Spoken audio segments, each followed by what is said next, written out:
Abu Dhabi में एक हिंदू मंदिर बनकर तैयार हो, वो सपना उनका आज यहाँ पर प्रधानमंत्री नरेंद्र मोदी ने पूरा किया है इस मंदिर का उद्घाटन करके। और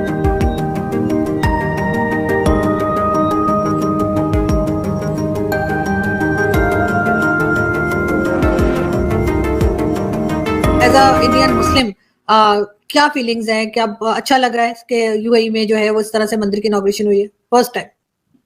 डेफिनेटली मुझे बहुत बहुत प्राउड फील होता है। So that's good for them. They will go, they will practice their religion, and everybody has the right to practice the religion. अगर आज इसका उद्घाटन प्रधानमंत्री नरेंद्र मोदी कर रहे हो यूएई में, लोगों की खुशी आप समझ सकते हैं।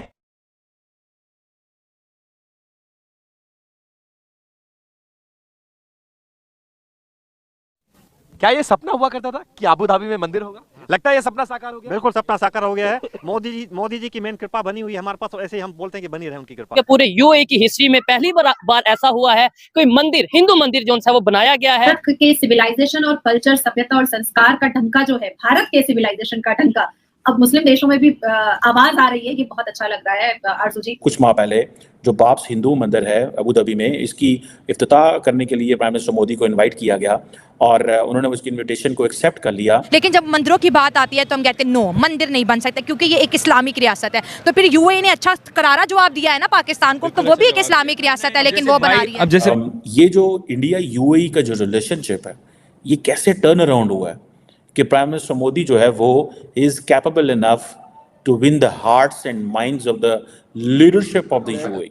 ये इतनी एक डेलिकेट जिसे कहते हैं ना, वो कहते हैं ना कि वो कार्विंग की गई है। अगर आप इस मंदिर को देखें तो जस्ट लुक कि वो क्या उन्होंने उसको जो उसका जो आर्किटेक्चर है उसको किया। और ये इसका आपको पता है 2015 में ही ये वो किया गया था, फैसला किया गया था। और उस वक्त ज़मीन भी दी थी उन्होंने। और ये एक जिसे कह लें कि ये एक कल्चरल आउटरीच है, ये एक रिलीजियस आउटरीच है, ये एक सिविलाइजेशनल आउटरीच है इंडिया की, जो कि that is reaching in UAE. दोस्तों, ऐसे लग रहा है जैसे प्राइम मिनिस्टर मोदी जो है वो he is on this conclusion and he is on this drive to export Hinduism to other parts of the world.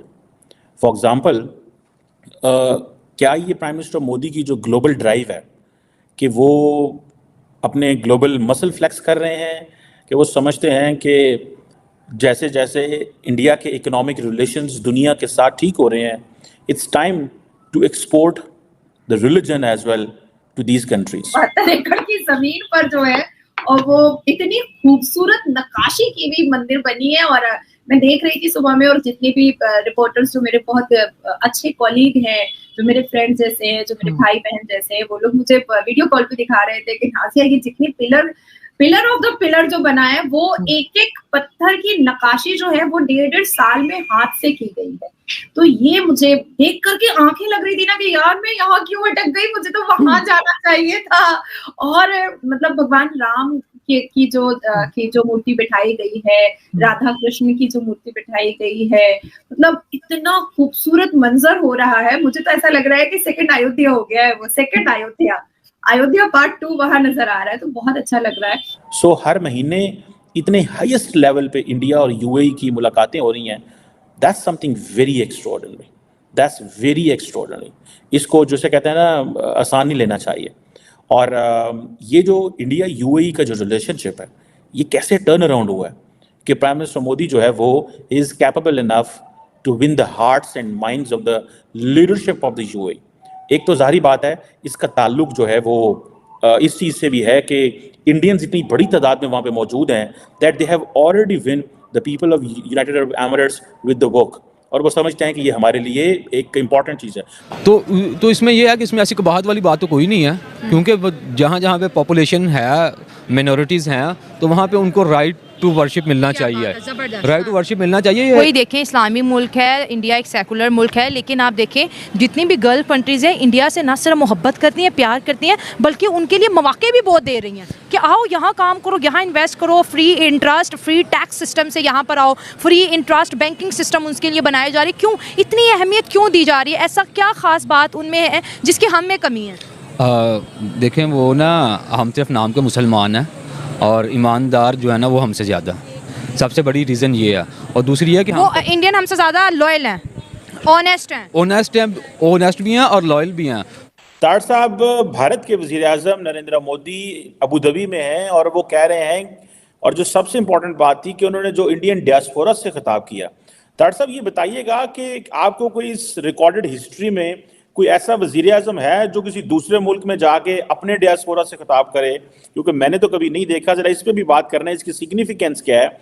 और वो कह रहे हैं कि जब मेरी थर्ड टर्म आएगी तो इंडिया थर्ड बड़ी इकोनॉमी होगी। How do you see this? ये एक पॉपुलिस्ट नारा है कि बस ठीक है इलेक्शन जीतने के लिए नारा लगा दो, या कि आपको लगता है कि सब्सटेंस मौजूद है उनके इस जो वो अपनी डियास्पोरा से बात कर रहे हैं? मोदी साहब का डिफरेंस ये है कि डायस्पोरा को प्रमोट कर रहे हैं। अब मैं बताता हूं प्रमोट किस तरह कर रहे हैं। उन्होंने वहां पे एक नया कार्ड आज इंट्रोड्यूस किया जिसका नाम रुपया है। वो सिर्फ ये नहीं कर रहे कि डायस्पोरा से खिताब कर रहे हैं, उनको प्रमोट कर रहे हैं। तो ये चीजें तब आती हैं जब आपके अंदर प्राइड मौजूद हो, आपके अंदर नेशनलिज्म मौजूद हो। मैं I am taking notes on it, और जिसकी मैं हमेशा ख्वाहिश करता हूं कि शायद मेरी मादरे मिल्लत को भी ऐसा कोई लीडर मुयस्सर आए जो नेशनलिस्ट हो, जो कहे मुंह से कि मैं पाकिस्तानी हूं। वो जाके सिर्फ डायस्पोरा से खिताब ना करे, उनको प्रमोट करे। अब इस वक्त सबसे बड़ा इसमें मैं समझता हूं आज की बात नहीं है, सिर्फ इसमें अकेले मोदी साहब का कमाल नहीं है, कमाल उन लोगों का भी है जिन्होंने भारत के अंदर institute of technology, Indian institute of technology की बुनियादें रखी थी। वो कौन थे? नेहरू थे, मौलाना आजाद थे। मौलाना आजाद कौन थे? भारत के पहले एजुकेशन मिनिस्टर थे जो 10 साल मुसलसल मिनिस्टर रहे। मैं उन पे आजकल रिसर्च कर रहा हूं। I am very much inspired by him as well. He was very nationalist, Indian, भारतीय थे। वो अपने आप को इंडियन कहते थे, और बल्कि वो तकसीम के खिलाफ थे, पार्टीशन के खिलाफ थे। मैंने शायद आपको बताया होगा कि उनके ख्यालात क्या थे। वो कहते थे अगर मुसलमान पाकिस्तान के, बांग्लादेश के और भारत के इकट्ठे रहें तो ये खित्ता बहुत ज्यादा तरक्की कर सकता है। बल्कि इसको एक मैं सपोर्टिंग आर्गुमेंट ये दूंगा कि उस वक्त ब्रिटिश तजर्बा कर चुके थे।